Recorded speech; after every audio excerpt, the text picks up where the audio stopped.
அஸ்ஸலாமு அலைக்கும் வரஹ்மத்துல்லாஹி வபரகாத்துஹு. இந்த குர்பானி என்பது நாம் கட்டாயமாக நிறைவேற்ற வேண்டிய கடமையா? இப்படி தொழுகை ஒரு ஆட்டை கண்டிப்பா இருக்கணுங்கிறாங்க. அவருக்கு மட்டும் சலுகை கொடுக்குறாங்க. அவர் யாருக்கெல்லாம் அன்றைய தினம் ஒரு ஆடு வாங்கி கொடுப்பதற்கு வசதி இருக்குதோ, அது ஒரு மாடா இருந்தா 7 குடும்பம் செய்யலாம். ஒரு மாட்டுல பங்கு சேரலாம்.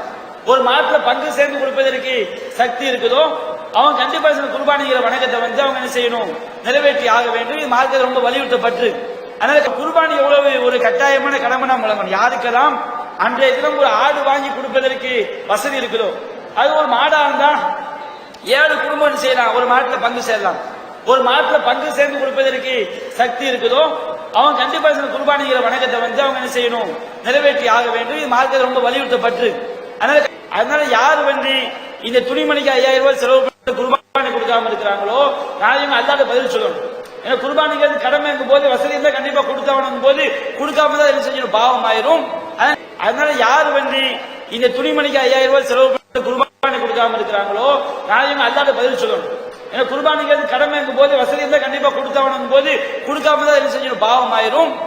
இந்த நேரத்திலே வல்ல இறைவன் நமக்கு கடமையாக்கி இருக்கக்கூடிய ஒரு முக்கியமான அந்த கடமை குறித்து இந்த உரையிலே நாம் அறிய இருக்கின்றோம். ஃபஸல்லிலி ரப்பிக வன்ஹர், உம்முடைய இறைவனை தொழுது அவனுக்காக நீர் என்று அல்லாஹ் தன்னுடைய திருமறையிலே கட்டளையிடுகின்றான். குர்பானி என்ற இந்த வணக்கம், குல் இன்ன ஸலாத்தி வ நுசுக்கி வ மஹியாய வ மமாத்தி லில்லாஹி ரப்பில் ஆலமீன். நபியே, நீங்கள் சொல்லுங்கள், எனது தொழுகை, என்னுடைய இந்த வணக்க வழிபாட்டு முறை, என்னுடைய வாழ்வு, என்னுடைய மரணம் அனைத்தும் அகிலங்கள் அனைத்தின் ரப்பாகிய அல்லாஹுக்கே உரியது என்று அல்லாஹ் ஏவிய அடிப்படையிலே இந்த குர்பானி என்பதும் நாம் நிறைவேற்ற வேண்டிய ஒரு கடமையாக அல்லாஹ் நமக்கு கட்டளையிட்டிருக்கின்றான். அனைத்து முஸ்லிம்கள் நிறைவேற்ற வேண்டிய ஒரு கடமை கிடையாது.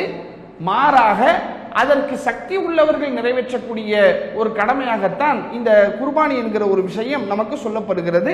அதற்கு சக்தி உள்ளவர்கள் நிறைவேற்றக்கூடிய ஒரு கடமையாகத்தான் இந்த குர்பானி என்கிற ஒரு விஷயம் நமக்கு சொல்லப்படுகிறது. அதற்கு சக்தி உள்ளவர்கள் நிறைவேற்றக்கூடிய ஒரு கடமையாகத்தான் இந்த குர்பானி என்கிற ஒரு விஷயம் நமக்கு சொல்லப்படுகிறது.